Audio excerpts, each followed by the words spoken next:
छीटा जवानी के उड़े दहो, मनवा से मनवा के जुड़े दहो। छीटा जवानी के उड़े दहो, मनवा से मनवा के जुड़े दहो।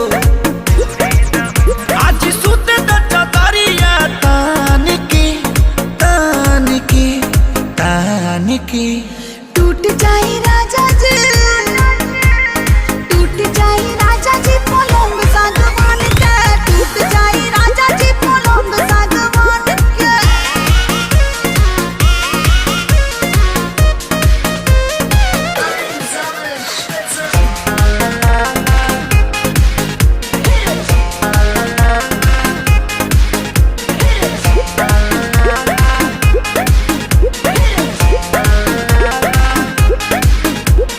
छुए द बदन की देखो न कटन की, चदर बिछा देहनी। पलम जी मन पिघला देहनी, पलंग पर झुलुआ झुला देहनी।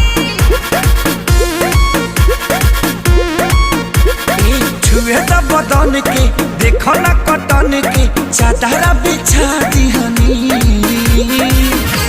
पलम जी मन पिघला देहनी, पलंग पर झुलुआ झुला देहनी। परियार बाटे बेडिया फान के फान के फान के। टूट जाए राजा जी, टूट जाए राजा जी पलंग सागवान के, टूट जाए राजा जी पलंग सागवान के।